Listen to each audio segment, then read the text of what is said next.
For those who prefer Linux or are simply curious about Linux and other open source technologies, this is Category 5 Technology TV.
Welcome to episode number 269 of Category 5 Technology TV.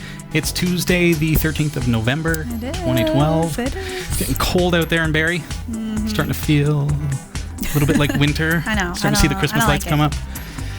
I noticed your lights were up. Yeah. That's pretty good. Yeah. Well, somebody was giving me a hard time on Twitter for being so early, and I said, well, I got kids. True. They look out the front window, and they Halloween's over, Dad. You know, we need the Christmas lights up. So Totally. I'm Robbie Ferguson. Nice to see you. I'm Hillary Rumble. Tonight we've got a very special treat for you. Bailey J Thompson, an author from here in Barrie, Ontario, is joining us. We're going to be talking about her book publication and the way that she's founded her own publishing company in order to make it happen. So just carrying on with our series about self-publishing. This is the perfect guest to have on tonight. So very excited about that. Stick around. Bailey will be joining us on the show in just a few minutes' time. What do you got going on? We've got lots coming up in the newsroom. Lots going on in the world of tech, as always. Steven Sinofsky, the head of Microsoft's Windows division, has left the company. Bum, bum, bum. The way you said it, I had to do that. It's only appropriate. The world's cheapest tablet computer is now faster and boasts longer battery life. The new NVIDIA drivers for Linux will provide double the performance. And lastly, a new method of invisibility cloaking has been demonstrated with perfect results. Stick around because these stories are coming up later in our show. What did I tell you? The invisibility. Oh, no, I was just getting my coffee. Oh. Sorry. I thought there it is. It works. How you been? Just fabulous. Yeah. Keeping it real. Anything new? I'm trying to think. Oh, I got something good. Yeah? I'm fleeing Canada. What? Over the Christmas break. Nice. To get out of the snow. And I'm going to the DR. Dominican Republic. Yeah. That's my latest news. That's cool. You're spending like over Christmas there? Or Not just the whole near? break, but part of the break, yes. Very cool. That'll be neat. Wow. So if you're in Dominican Republic, this is a very good time to send Hillary your postcard and say hi. Speaking of postcards, we love to receive them. Those of you who are watching Backstage Pass, you see that we've got the postcard billboard kind of thing up now. So we appreciate every postcard that you send in. Hillary, how can they send those in? You can send us your postcards via snail mail to Category 5 Technology TV, P.O. Box 29009, Barrie, Ontario, which of course is in Canada, L4N 7W7. Thanks, Hill. And of course, check out our mobile website. It's m.cat5.tv. Scan that QR code, or you can just go there on your mobile device, m.cat5.tv. Great show for you tonight. Stick around. We've got your viewer questions as well coming up later in the show. In the meantime, we're going to welcome Bailey J Thompson to the set of Category 5 TV. She'll be joining us in the chat room as well, so if you have any questions for her, make sure that you talk to her, and we'll be right back with Bailey J Thompson right after the break. At Eco Alkalines, we believe you should be able to trust your batteries not just here, but here, and here. But with one exception, you should also be able to trust your batteries here. Eco Alkalines are the world's first and only certified carbon-neutral battery manufactured to the highest standards of recycling and quality, without any trace amounts of harmful chemicals like mercury, lead, or cadmium. Eco Alkalines provide performance that rivals leading national alkaline battery brands at a comparable price. Find out more about the Eco-Alkalines difference. EcoAlkalines.com. Welcome back. This is Category 5 Technology TV. I'm your host, Robbie Ferguson, and I'm joined tonight by Bailey J Thompson. Nice to see you. Nice to see you. Yeah, we finally meet. I've been following you on Twitter for quite some time. Years, yeah. Bailey J Thompson on Twitter, if you'd like to follow her. And so we brought you in tonight very specifically because we're looking at self-publishing. And as you know, a lot of viewers have expressed interest in publishing their own books. Thought you'd be the perfect person to talk to because Definitely. that's exactly what you've done. So I explored the self-publishing route where you pay somebody to design your books and stuff like that, and I decided to actually create my own publishing company. So how does that come about? So we should start with, okay, there are certain things about self-publishing that can be really, really tricky. One of those is promotions. Definitely. Promotions. Getting your book out there. There are so many great companies that help you do that. Amazon is a good example for one. But what happened in your particular case? Promotion-wise, you basically have to approach every bookstore on your own. You have to introduce yourself, and you have to develop a relationship. I mean, if you don't have a good product, they won't take you. Right. So Amazon.com is good, but they've got so much content that it's good to get into the bookstores. Right. Now, as far as I'm concerned, you've got great product. So what's going on there? Like, as for bookstores, or yeah, like getting you say you've got to have a good product to get into the stores. Yep, you basically approach them, you find their marketing or who's ever accepting the submissions, right? Or some of them actually expect you to send in a full package with a query letter, that kind of thing, and they decide whether to accept you, whether to carry your product, whether to carry it online in bookstores, and sometimes they'll invite you to do media events, stuff like that. It's interesting. I mean, I was watching a bit of a documentary on YouTube this week, thinking, which was talking about the way that television celebrities, it's completely changed, where now if you have a webcam and creativity, you can create your own television show, and it's really, really hard to become part of like a network television show now because it's so exclusive. But you get onto YouTube or something and all of a sudden you're this super celebrity. So similarly, I think books are kind of taking that transition as well, where before you'd submit to publishers, and that was your job. You write a book and spend years submitting to publishers. I've spent the last 4 years submitting to publishers.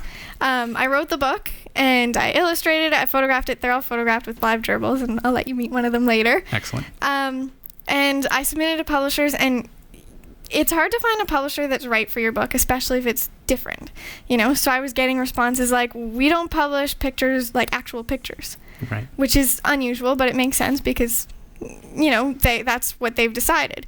Some of them, we don't publish talking animals. We don't. So now the chat room is wondering, what is this book?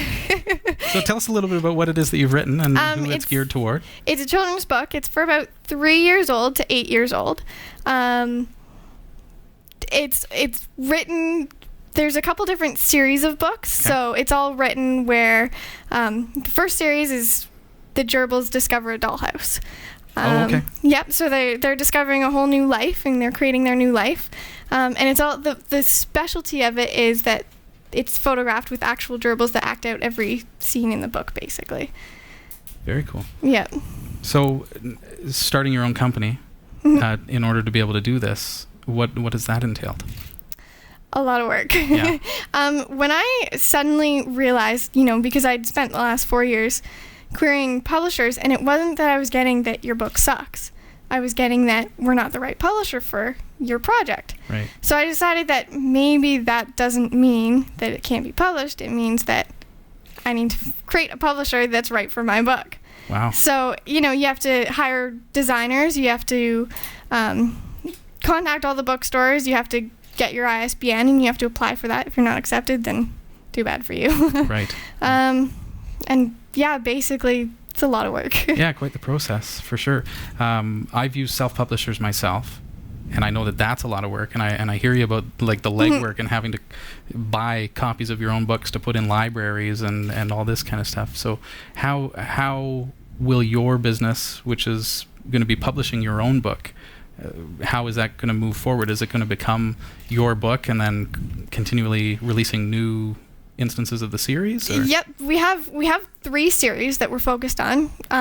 Gerbs in the House, which is about the gerbs in the dollhouse. Then we have Melvin, And right now we've got Melvin and the Metamorphosis hat. So that's all about Melvin, who loves to wear hats. And then we have a series coming out called Eco Gerbs, which is teaching kids about the environment. Right. So it's 3 different series, but I hope to start accepting other authors that can continue on the series, because I can only be so creative and I can only take so many pictures. So Right. I want to focus on the pictures, and I want other people to focus on the writing. Gotcha. I've got a couple of pictures that you sent in just Yep. for us to have a good look at how you do this. And one of the things that, of course, intrigues me is the fact that you're using modern technology in order to create this, which is the chroma key green screening technique. So how do you go about creating, getting your gerbils to pose for one thing, and then actually creating the imagery for your books? It starts with a lot of patience. I actually usually tell the gerbils kind of what I want them to do, and they usually act it out. Oh, yeah? Yeah, and I decided to use the green screen just because it kind of promoted imagination, and it created much cooler pictures, like something a little bit different than having a background. Right. So I basically converted my basement into a studio, and that's the after effect. So after you take out the green, that I use FX Home Photo Key. That's an older version of the program. Mm-hmm. However, it takes out all the green in the photos, and it's absolutely amazing. Yeah, it looks like there's no There's no flaws. And the best part is it does both the green and the blue. So I've started, instead of using green, because green tends to reflect, you can see in that image that I sent you with the white background, Right. We kind of lost some of, the black gerbil's name is Petrie. We kind of lost some of his tummy.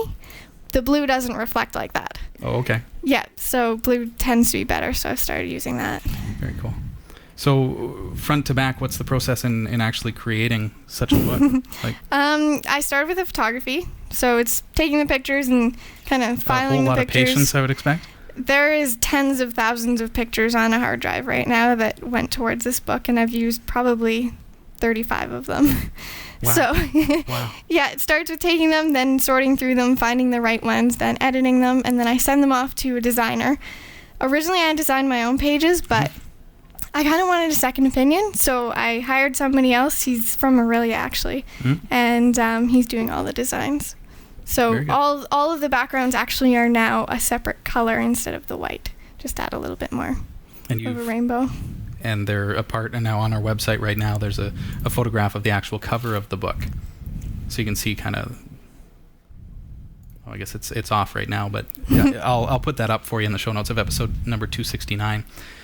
So then from there, because now when I use self-publishing, I'm doing that because I don't have a printing press. I don't have the ability to take that artwork that we've created and turn it into a book. How are you able to do that in an economical way, in such a way that you're able to make money, because you have to afford the business, right? So I'm working with a printer from the States, actually. I was hoping to find a Canadian one, but at this point I can't find one that prints at a price that's good enough. They are very good because you can print low quantities, so you don't have to print your 10,000 copies like a traditional publisher would. That's the other thing that can get you, for sure. Yeah, so you can publish, 100 as you go or something like that. You don't have to put that much money out there. And then you can sell it at any price that you want. So you have full control. Wonderful. Yeah. Cool. So what's next? What's next? I'd like to start accepting submissions from authors and kind of build, the coverage where my books can be found and go from there. It's all about creating the series and extending the books. I have one book coming out for sure every month for the next 4 months, and then we're kind of just going to go from there. Cool. So how can people send in their ideas, and what are the kind of the submission guidelines, which would be pretty strict in a case like this where you're... Very strict. Yeah. You can go to gerbilmeetsmouse.com. That's our publisher website. I'll put that up on the screen for you down below there. Right now, it says that we're not accepting submissions. However, we are accepting submissions from local or young authors. So we're trying to help emerging authors. Okay. So you don't have to be agented or anything like that. Send us your idea by email with a query letter, and just if you have a manuscript. But all of the books have to fall under either the Gerbils exploring the dollhouse or some sort of story like that. I haven't planned out the Eco Gerb, so I'm totally open to that one. But I want to educate kids about the environment with the gerbils, and haven't quite figured out how I'm going to do that yet. Cool. So that would be a good opportunity then for somebody to start brainstorming some ideas and Absolutely. think gerbils on the screen. Yep. Or on the page, I think in terms of screen. But yeah, you don't need the photographs. Like, that's my job. Okay. Also, Melvin's series is all about him kind of dreaming. So Melvin in the Metamorphosis hat, he wakes up with a bucket on his head and then he falls back asleep and he starts picturing all these different hats. And then he kind of realizes that he likes his head the way it is without anything on it. It's a kid's book. Yeah, absolutely. And then his next book is about meeting different animals. So I've had to source out gazillion different types of animals, and it's all about accepting people for who they are, rather than judging for what they look like. Very good. Where do you get your inspiration for this kind of thing? Because it sounds like you've got good lessons for the children. Oh yeah. I usually, it's kind of like some people would sing in the shower. or sometimes I'll just take them in the studio with a prop or something, and we'll be taking pictures. And in my head, I have some sort of dialogue or some sort of story developing. Do you hear voices of the gerbils? No, not voices. Okay, just making sure. Not that crazy yet. All right, give it some time. Yeah. So let's meet one of these stars of your book. This is Melvin. He's in his little cage. Hi, Melvin. I can possibly take him out if he doesn't run away. Yeah.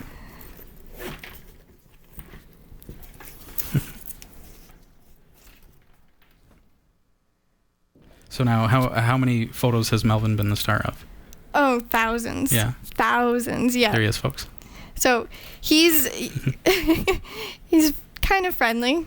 He loves the camera. When I have him in the studio, Look that way. I know.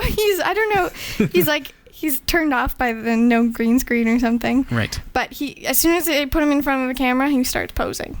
So, and he'll pause in a pose and then he'll go in another pose and then he'll pause so I have enough time to take I would picture picture. you just having to take photo after photo after photo. Oh yeah. It's snap. Yeah. But he's the one that wears hats, so he always has a hat on. Cool. He'll pause long enough to put a hat on his head, so that's good. Although not right now, obviously. Any questions for Bailey with regards to self-publishing or starting your own business? Please feel free to post those into the chat room, or of course you can send us an email or that's live at category5.tv, and we'll certainly pass that along for you if you're not watching live. So what's the most, being a tech show, we'd like to know what is the most interesting, and I'm sure we've already touched on perhaps one of them, the green screen, but the most interesting way that the technology has enabled you to do this? I wouldn't have been able to do it without the internet. In all honesty, I was thinking if I was back 100 years ago, right? You couldn't start up a publishing company. You can't really market yourself without having access to a computer, that kind of thing. I have tons of different cameras that I use, different lenses, because gerbils are really tiny. So it's hard to get, their hands and in focus and exactly. And sure. Yeah, and especially the software as well. I wouldn't be able to just erase the green. I would have had to think of something else if I didn't have that software. And how are you going to be marketing it online? Online in bookstores. I plan on doing a Canada-wide book tour that kind of features the whole Meet the Gerbs aspect. So we'll be doing different signings and then also allowing children to meet the actual rodents and see kind of how it's done. I'll have the green screen set up and everything like that. The first book actually has a behind-the-scenes section where I saw that. It actually That's cool. shows, the process. Can I bring that up on the screen? Yep. There we are. Okay. Very cool. So I can see your studio there and the way that you've set that up. My basement. 4 years to do that up. 4 years. So right in your basement, you've done this, and here you are publishing it, and the internet has allowed you to do this, and other technologies that weren't there, even 20, 30 years ago. Yeah. Owen definitely couldn't have done it. So we wish you all the best and good luck with everything. And thank you. Of course, they can find you. Let's see. It is gerbilmeetsmouse.com. .com, yeah. And when are the books coming out? The first book is coming out December 10th. It's available for pre-order on the website now. And people can buy it right off the website? People can buy it on the website and it'll be shipped right to them. Where are you shipping to? Worldwide. Okay. Canada shipping is free. Oh, fantastic. Yeah. Okay. So Christmas is coming, folks. So this definitely. is just in time for Christmas. And there you have it. So. Yeah, it will be delivered by Christmas, which is kind of what we hope for. Yeah, that's perfect. Very good. Yep. right, Bailey J Thompson. She is on Twitter as Bailey J Thompson, and of course we're going to post links to all of your social media if you want to connect with her. Just visit the show notes for episode number 269 of Category 5 Technology TV. We're going to post all the links for that, and any questions that you have about the process, I'm sure that she'll be interested to receive those as well. Absolutely. But yeah. That's awesome. Well, thank you so much. It's Thank you. so interesting to me because, I mean, we do an internet television show, so it just shows the same how idea, just different technology media, has completely changed everything. And, we publish some books online and people can buy them and we don't ever touch the printing press and that just happens transparently in the background. And so to see you taking that to the next level and actually creating a company that does this is really, really neat. So. Yeah, it's an exciting process. So if you're thinking about publishing a book, we've been talking about self-publishing, and Bailey now has kind of shown us that there is another level which you can step into, which is to create your own publishing company, which was never possible before, but is now because of some of the technologies that are at our disposal. So if that's something that interests you, make sure that you follow the series, cat5.tv/publish, and of course follow us on Twitter, Category 5 TV, and Bailey J Thompson. Thanks for being on the show. And there we go. Category 5 Technology TV is a member of the Tech Podcast Network, and if it's tech, it's here. Also, the International Association of Internet Broadcasters. And the amazing switcheroo. Ta-da! Wow. Amazing. The beauty of the World Wide Web. Yep. This is Category 5 Technology TV. You'll find us online, www.category5.tv. True say. How you doing? Fabulous. Good. Just great. And I've got some news for you all. Already? Is it news time already? No, just kidding. I'm too excited. That's why. Coffee's good. I'm drinking water. Maybe I should drink a coffee. Fix my brain. Caffeine kick. A little bit more. We received an email from our viewer who had sent this in to us from Bulgaria. Yes. Kind of interesting. Because I had looked at this with Eric last week because this had arrived in the mail. You hadn't seen this. No. I thought it was cool because it's very authentic Bulgarian girl. Let's read what it's called, All technically. Right. Hello, Robbie. My name is Mihal, and I come from Bulgaria. I'm very glad that you like my gift. It's like a bobblehead. Have a surprise in a doll, but it is about women in your show. To find it, just carefully, Idarpe doll legs buy from me. And that part I wasn't too sure on because he's starting to intermix English with his native tongue. We don't know what the native tongue is so, in Bulgaria. Idarpe, fortunately I had realized, is to bite the legs off. What? And just like pull. Are you for real? Seriously. Well, because I was like, what are you talking about, the legs? There's no legs. It's just a... Oh. And that's that's how you lose the waist. But look at this. Eric and I were intrigued by the doll itself. But look, there is a special treat inside Bulgarian rose perfume. I had no idea. It's actually perfume. Smell that. Isn't that nice? Smells like Bulgaria. It's not really my style, which is probably what he was saying feminine. about it being, for the women. So would you look at that? I don't know. You ladies are going to have to fight over the. That is really that's special. Cool. Do you want that from Mihail? Well, I'd gladly take it. Yeah, there you go. Everyone so that's a gift from Bulgaria. How cool is that? Thank you. And now we got a secret place to stash all our money. What money? That's it. Just kidding. That's actually really cool. Yeah, I thought that was neat. Thanks for the special treat. Yeah. We love getting never know. stuff. So now I'm going to start taking apart everything that arrives. And like, oh, this cell phone that we received. Oh, look at that. It's actually it is a cell phone. I broke it. Yeah. That's cool. Yeah. Cool. Thanks. All right. Well, we'll come back to your viewer questions. I'd love to see you in the chat room. It's Category 5 on Freenode. Hey, everybody. TikTok G-Pop 7 joining us tonight. Good to see Mathman as well. Good guy. Jot, nice to see ya.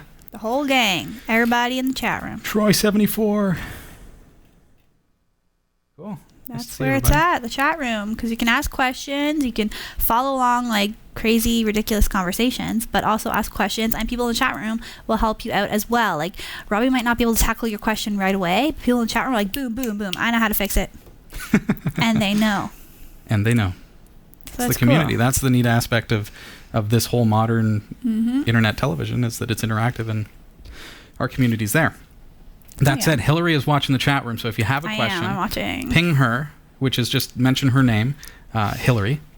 Pretty That's straightforward. me. Yep. And it will highlight on her screen so that she knows that somebody sent her a message. We'd love to receive your questions. We do have some questions that have arrived by email and are watching for more of those as well. So Totally. nice to see everybody. We love the chat. And Well, Hill. we love the news, don't we? Da-da-da-da. Here are the top stories from the Category 5.tv newsroom. Steven Sinofsky, the head of Microsoft's Windows division, has suddenly left the company after 23 years. His departure comes just weeks after Microsoft launched Windows 8, the latest edition of its flagship product, seen as key to the firm's future. Microsoft did not give any reason for Mr. Sinofsky's departure. However, industry watchers suggest that the real reason could be an internal war between him and Chief Executive Steve Ballmer. Markets took the news badly, though, with Microsoft shares losing 4% in Tuesday morning's trading on Wall Street. Yeah, I've heard there's been some contention there. I find the photo interesting, though. I mean, you look at the way he's holding his left hand and his right hand. It's like it's a magic trick. Yeah. And I'm just waiting for it to hover above his hand. Maybe. Pretty neat. The next big thing, hovering. Ah. Who knows? India is once again trying to make low-cost computers available to students across the country. Cool. The country's president has unveiled an upgraded version of the world's cheapest tablet computer, despite the functionality and distribution problems faced by the device's predecessors. Made by UK-based DataWind, the Akash 2 actually has a longer battery life and is faster than the earlier version. It is expected to go on sale in about a week at 2,263 rupees, about $40. Oh, $40. That's or different. 26 pounds. It sounds a lot when they say it in rupees. Yeah, when you say it in so rupees, expensive. it's like, whoa. Yeah. 2,000 rupees. That's amazing. Yep.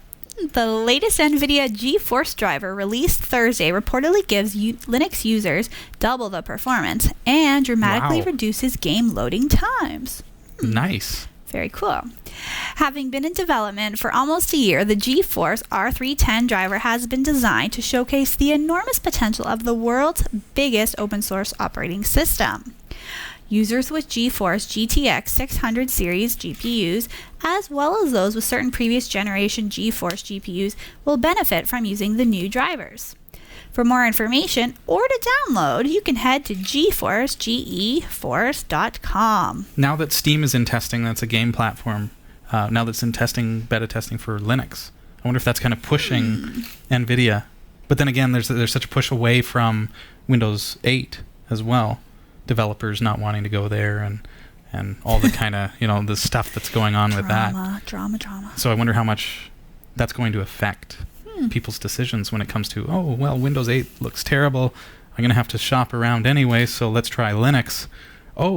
It performs twice as well, twice as fast because of this new driver from NVIDIA. That's fantastic. I can't wait to try it. We shall see what happens. All right. Okay, people, scientists have succeeded in cloaking an object perfectly for the first time, rendering a centimeter-scale cylinder invisible to microwaves. Many invisibility cloak efforts have been demonstrated, but all have reflected sunlight, making the illusion incomplete. A Nature Materials study has now shown how to pull it off flawlessly. The trick was to use a diamond-shaped cloak with properties carefully matched at the diamond's corners to shuttle light perfectly around a cylinder 7.5 centimeters in diameter and 1 centimeter tall. Professor David Smith of Duke University told the BBC, "This, to our knowledge, is the first cloak that really addresses getting the transformation exactly right to get you that perfect invisibility." However, the cloaking game has its trade-offs. Though the illusion works perfectly, it is only working in one direction. Professor Smith explains, it's like the card people in Alice in Wonderland. If they turn on their sides, you can't see them, but if you're looking at them straight on, it's obviously visible. You can get these full stories online at category5.tv/newsroom. The category5.tv newsroom is researched by Roy W. Nash with contributions from our amazing community viewers. If you have a news story you think's worthy of on-air mention, send us an email at newsroom@category5.tv. From the category5.tv newsroom, I'm Hillary Rumble. Thanks, Hill. Tonight's show is brought to you in part by CorderyElectric.com, the official electrical contractors of Category 5 Technology TV. Also, we'd love to send you a free 1-month trial of Netflix. Go to cat5.tv/Netflix to sign up. You can cancel at any time, but you're not going to want to. cat5.tv/Netflix. Sweet. Yeah. Sounds good to me. Folks, we love to receive your questions. I'm going to let Hillary take them away. But feel free to pop us an email live at category5.tv at any point, or just mention us in the chat room as well. We're watching for you. We're watching and waiting. But while I wait for you, I have an email from Hong Zheng. Hey, Hong Zheng. Are you ready for this? I am ready. Okay. Hi, Robbie. I bought an iPod Touch for a few days ago. Sorry, I read that way wrong. An iPod Touch. I connected it to my Kubuntu 12.04 with a USB, but the system simply recognizes it as a camera, and I cannot copy anything to the iPod. My friend told me that I need to install iTunes in Windows in order to copy the files to the iPod. Is there any way to copy the files or pictures, video, music to the iPod using Linux instead of using iTunes in Windows or Mac? Okay, well, I think what does tend to happen, there's my iPod Touch 4, right? I plug it into Windows. I hate to say it, but when it really comes down to it, that's the solution that Apple has provided. It's either Mac or Windows.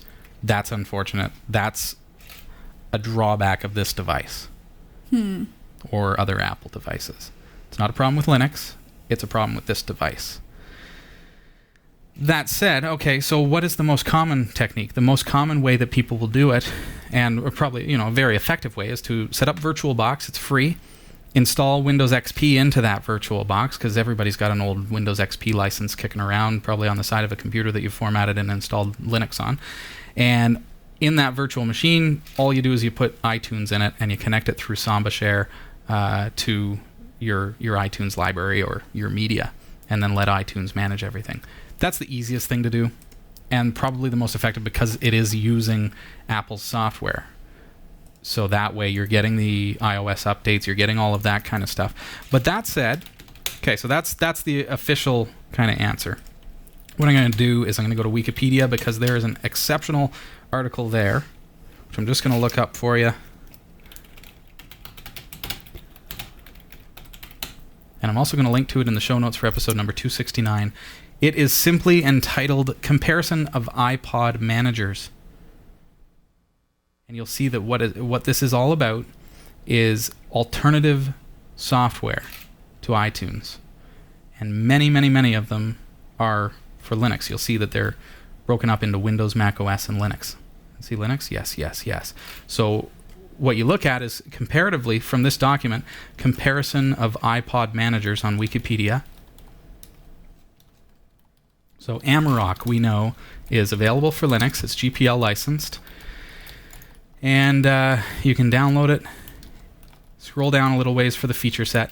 Can you copy music? Yes. Can you copy videos? Yes. Can you copy smart playlists? Yes. Copy album artwork. Extract DRM-free music. Extract DRM-free videos. And that's it. Okay? Clementine has a lot of yeses. Can't use DRM-free music extracting, but you can copy content to your iPod. So I'm going to leave that to you to make the decision as to, what one you want to look at. There are 1, 2, 3, 4, 5 that are listed as being Linux compatible, including Rhythmbox, GTK Pod, Amarok, Banshee, and Clementine. Let's take a quick look at GTK Pod 2, which I just want to show you this because this is probably your best bet. GTK Pod, yes, yes, yes, yes, yes, yes, yes, yes, yes. Everything is supported. So scroll through that list, give it a good look. I'll post it into the chat room right now for you, just so that you have that if you're watching live. And also, we'll post it in the show notes for episode number 269. Sounds good to me. So there are alternatives. I think I kind of take that. the lazy way out, and I'll tell you why. The reason that I virtualize Windows and I actually plug in my iPod to that and I synchronize to iTunes is because can I say hate? I know it's a bad word. I hate iTunes. I hate proprietary formats. So I don't want to mess with it. I don't want it touching my media library. My media library, it would be OGG, but unfortunately, most of my MP3 players, I want to be able just to drag and drop files. So most of my media I've ripped from CD to MP3. Oh, okay. But I don't want iTunes controlling any of it. Gotcha. So I've got iTunes is basically allowed to connect to my Unraid device, which has my media library on it, and can put it on my devices that are iOS driven. But it doesn't ever touch any of the organizational structure. It doesn't touch any of the tags. Interesting. It's not allowed to do anything else. So that's kind of why I just, take that route. But if you like media managers and you want a program to be able to sort your library and keep it a little bit differently, then, I keep a nice organizational structure by folder. So I use artist name, and then the folder below that is going to be the year of the album and then the name of the album, so that it sorts it in order. So. Cool. Yeah, so it's well organized. But Well, so there you have there it. are options for you. Yeah. Cool. Good to know. I never thought about that ever, to be honest. Toby in the chat room, just let me know what it is that you're referring to in your question. Is that true? And while I'm watching for that, unless you see the question. And hopefully I know the answer. Absolutely not. No. It's fake. I'm kidding. I don't know what the question is. I don't either. Okay, go ahead. Okay, well, I got a different question. This actually just came to me like this. Great. Is there a way to install Ubuntu 12.10 on a Mac Mini with NVIDIA graphics? I've tried all mainstream solutions, but with no success. Thanks for all you do for the great shows. This comes to us from Costas 358. Really? That's something that I haven't played around with. Yeah, I'm just going to check if there is if it's possible, real quick on askubuntu.com. So that's good. Like whenever you're not sure, if you can't get hold of Robbie, check the forums and stuff. From this particular post, it says that you can get it to start up fine, but then after a few minutes it'll freeze up. It's not an out-of-the-box supported thing to do.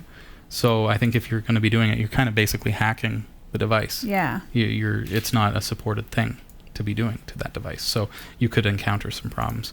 But unfortunately, because we don't really deal with Mac here a lot, and that's primarily because we don't have the devices to test with. Nice thing about Linux is we can throw it on any of our devices and it works great. Mac, not so much because it's a piece of proprietary hardware. So the question that you have, I can't really answer because I can't try it for you. We do accept hardware, though, if you want to send us one and let us try. Fiddle around, Yeah. Can't guarantee what shape we'll be able to send it back in. I can't promise that I won't Apple bash it. But maybe just have a quick look around the interweb. Ubuntu's ubuntuforums.org would be another good place to go. Get in there, see what people are saying about it. Just do a search within the forums for people, pardon me, who are trying to do that with a Mac Mini. Good call. Mm-hmm. All right. Got another question here coming to us from Peter Lewis. Hey, Peter. Okay. It's kind of lengthy, but I'm going to read it. Dear Robbie, I thought of a way to stop people from inputting bad words. like swear words and stuff. This can be adapted to work on a website using PSP. If you have a form on your website, it will stop people from inputting these unwanted words. The swear words are not stored anywhere on the website. Each word is converted to a special number, and these numbers are stored as an array. For example, the word is taken from the inputted form and put into uppercase and converted to a special number. This number is compared with the table of special numbers. If they match, the word is not allowed. But if they do not match, then the word is allowed. Does that make sense? Okay, so like an MD5 hash or something. Yeah. And I wonder, when you said PSP, I wonder if you meant PHP. I wonder. So taking Perhaps a list of swears, Bad converting them to hash tags. The only problem that I could foresee with something like that is if it's a hash, then it's going to be basically encrypted. Mm-hmm. So if I would have to think of the root word of every swear word to create a hash of every version of that possible swear, including, leet and anything else. It'd be tricky. With plain text, if you had a plain text database, you could easily search within the structure of words for the root word. So if somebody said a bad word, you could use PHP to do like a str, which is a search within a string in case sensitive. Interesting. Does that make sense for you, Peter? Sounds like a neat idea, but you'd have to think of every single word that you'd want to block. And you could do an like a str to lower to make everything lowercase and then submit it. So that would rule out case sensitivity. But he wrote a little bit more here. I can read it out loud. I haven't read it before. I have adapted this to work in a number of different programming languages: C, C++, Pascal, Visual Basic. I guess that's an example. This is very simple, but it works well. The table of special words is not very long. It's about 320 32-bit numbers. We found this covers most of the swear words, and searching through them is very quick. I use the MD5 to convert string to 32-bit numbers. Right. If you think this is useful to other users, I will release a sample window program to show that it works. Yeah, it's a neat idea, but for one thing, the MD5 is going to be quite a bit longer than the actual word, so it's going to take up more space in your database. I can understand you'd want to not reveal those words, but keeping in mind what this database is for, it's justifiable to have those words existing there. But yeah, my big concern with that is because it's an MD5. If you know anything about it, what an MD5 is, it's a hash of a string, and if I say the word Hillary and I create an MD5 of the word Hillary, it will always be the same. So it's quite commonly used to compare password hashes. So then if I used the word Hillary as my password, I can now store the hash of Hillary in the database and nobody can read it. It's not reversible. But then when I go to log in, it can then compare the hash of what I type in as my password to the hash that's in the database and say, do the hashes match? But it still doesn't know that it's actually the word Hillary. Interesting. So if the word Hillary was a bad word and I use the short form Hill, the hashes won't match. Right. So then there's the problem of, well, what if somebody misspells it a little bit or like slang. uses some form that's a little bit different or puts an exclamation mark or something like that. Right. Could that makes cause sense. problems. So I think there's a lot more programming to it than would be necessary, Peter, to be honest with you. I think it's probably best just to store them plain text. And then you can just compare against that. So, but let me know if I'm off base there, if I'm not quite following you, or maybe that gives you ideas or get the wheels turning. Yeah. It's a good idea though. Thanks for the comment, for sure. Absolutely. Super good idea. Okay, another email. Dun, dun, dun. Robert Grzinski. Hey, Robert. From Australia. Writing to us saying, "Hi, Robbie and Hillary. Robbie, I'd like to thank you for your suggestion on using back in time to back up my NAS. Yeah. It looks great, and it looks like it'll do the job, and it's very easy to use. I would also like to thank you for the help you gave me in the chat room recently. Also, I'd like to say that all the co-hosts are doing a great job on the show. Keep up the great work, gang." I think they're awesome. Oh, that's nice. That was a comment. Nice They're comment. fantastic. Yeah, thanks, man. Glad that you think that's going to do the trick for you. Certainly looks like a good solution for me. If you're wondering what that's about, back in time, tune back into episode number 268 when Robert had sent in his question about what kind of backup solution to use on Linux to back up his NAS to a separate device. Cool. Yeah. As always, Robbie giving us the good news, the good info. I try.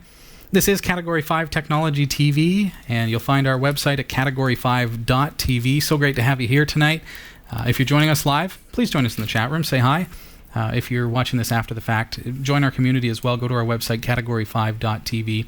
Either way, make sure you register on that website. You'll see the button up at the very, very top of the website that lets you register for the website. That gives you kind of backstage access and all the awesome kind of things that come with that.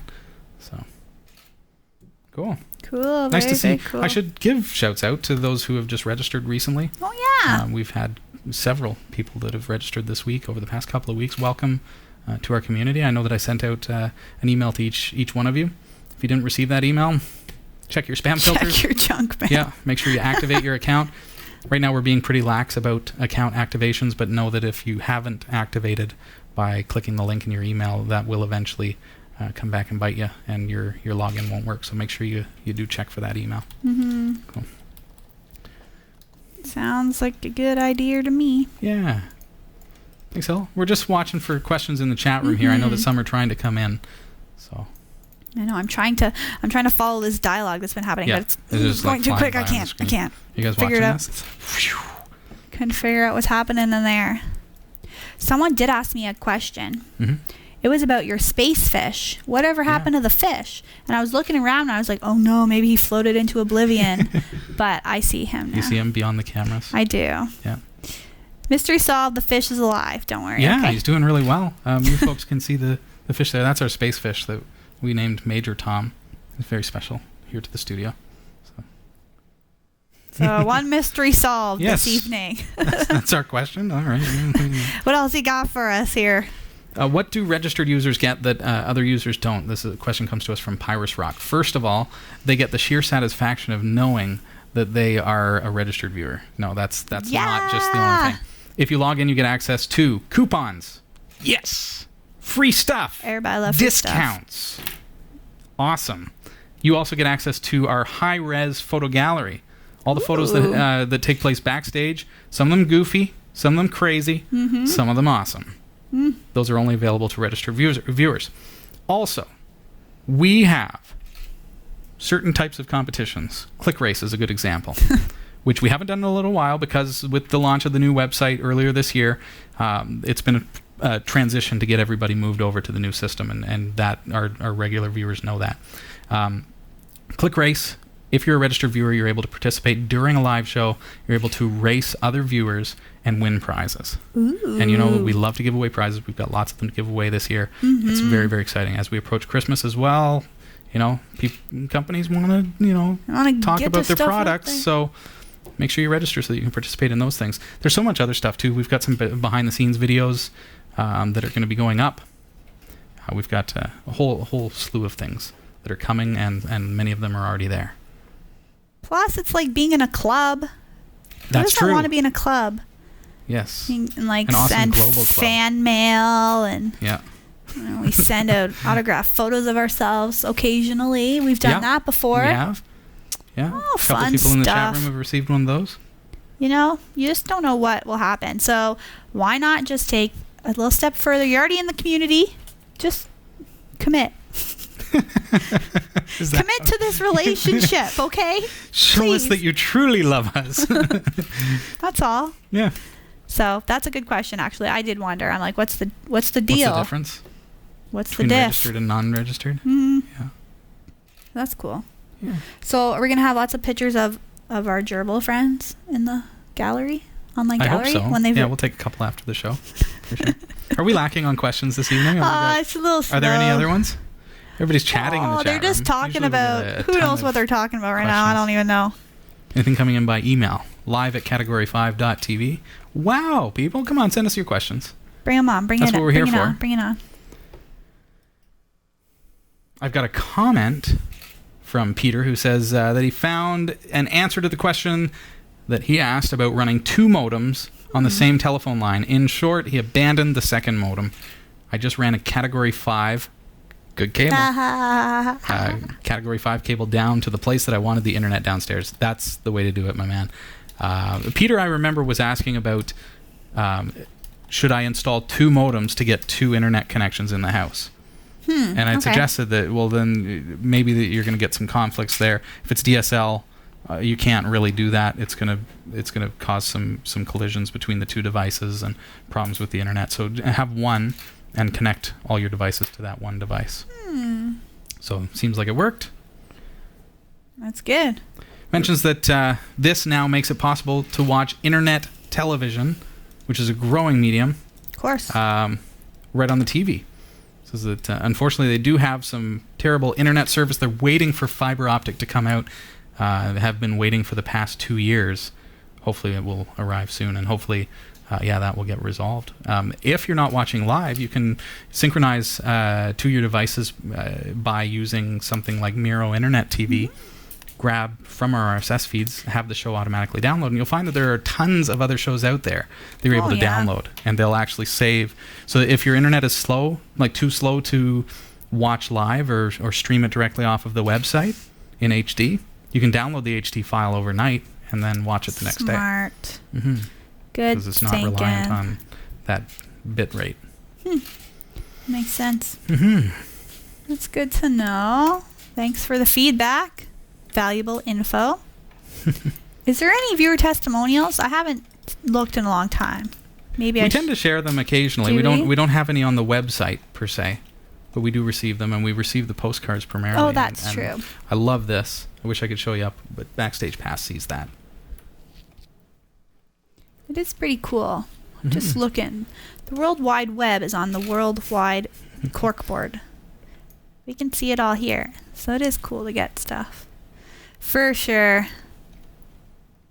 Totally. Anybody in the chat room? This is strange, tonight? No, everyone's like so quiet. I'm trying to think of like amusing anecdotes to fill time. Yeah, well, what's talk about you? You know, what's been new? What's been new?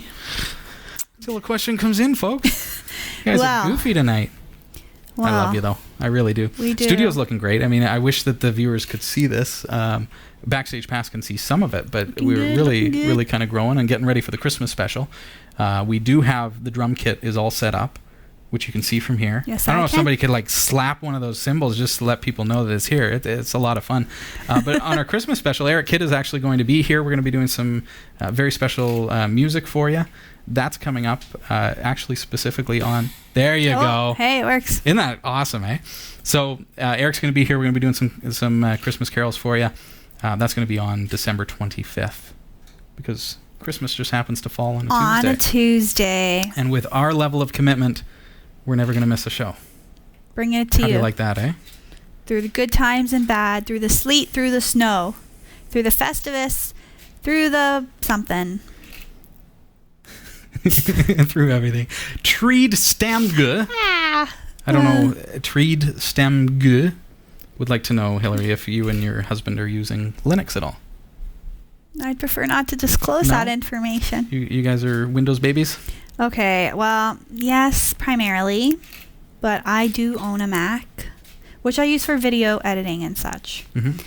But I'm not totally Mac savvy. But no, we haven't made the switch, which I know I should after all these years, but I'm just homegrown. I think if it does if it's doing what you need it to do, though, then that's the thing. It's not like you need to fix what's not broken. Yeah. But knowing that option is there. Mm-hmm. You know, Windows 8. I mean, Windows 8 people are going to be pushed to have to install this. Do you really want to? No. So, I don't know. So now all of a sudden, it becomes practical to say, okay, well, let's look for an alternative.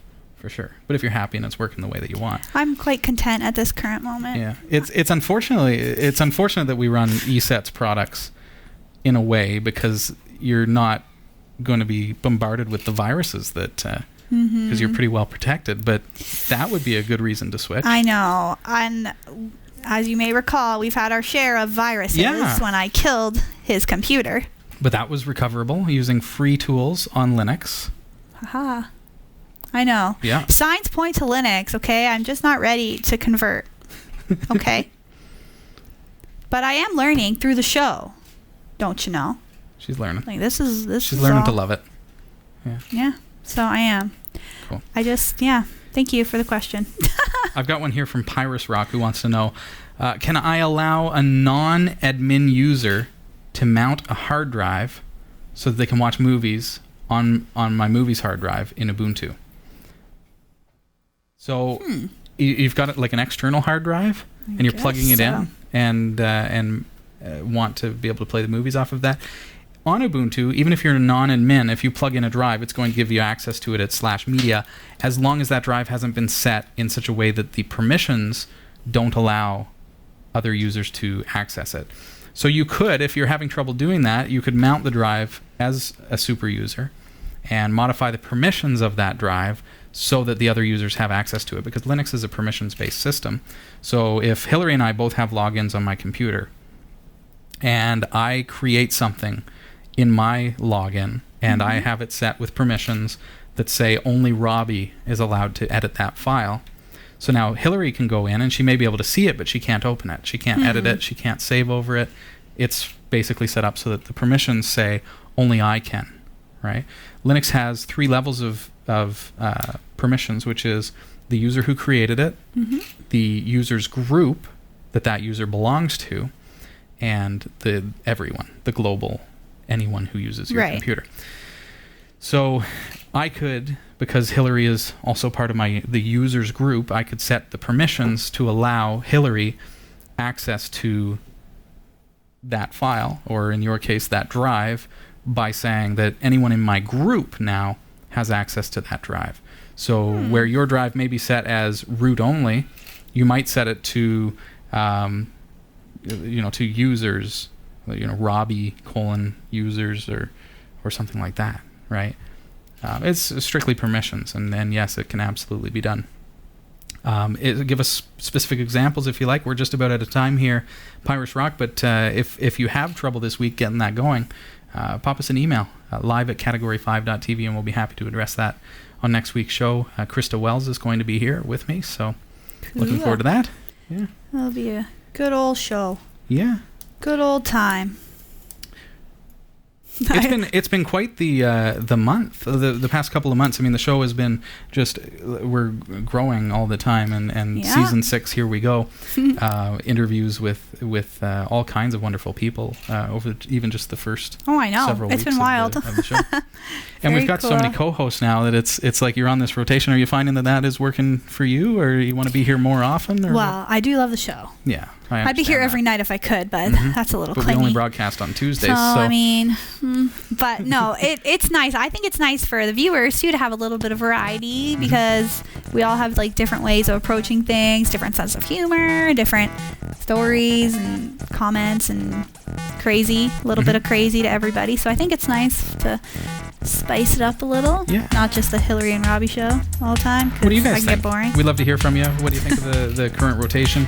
I'm looking forward to the Christmas special because a lot of you are going to be here, and we're going to have that kind of the whole interaction. We're really just having a lot of fun. So it's true. We don't get to see Albert each other as much. Like for the big special shows, we're all together, but otherwise we just have to see. I see everyone else through the show, not in real life.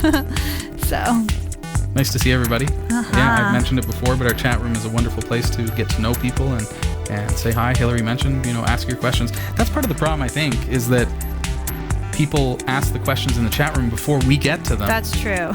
You wonderful, glorious community of chat room viewers are there answering the questions. You solve the problem. And that's wonderful. And I think that's where the show has grown too, is that we're way more than just a single, you're not just sitting there watching a show. We're interacting and having a nice time together, just sitting here in what looks like our living room. It's cozy, the nice cozy lamp, comfy. Here we are. Computer land. Thanks to Bailey J Thompson for being here tonight. We do encourage you to check out her website, gerbilmeetsmouse.com, and buy that book, okay? It's in time for Christmas, and you can pre-order it now. I'm definitely going to get a copy for my kids. I'd encourage you to do the same. She's shipping worldwide, free shipping in Canada, and that's a good opportunity for you to certainly support an up-and-coming star as far as book publications go. I'm really looking forward to seeing where her series takes her. So do support her and support those who support the show. Excellent idea. Thanks, everybody.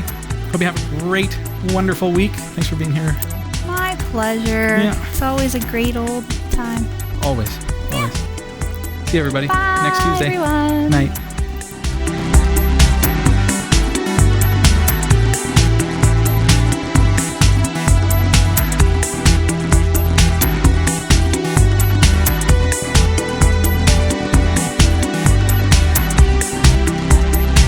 We hope you enjoyed the show.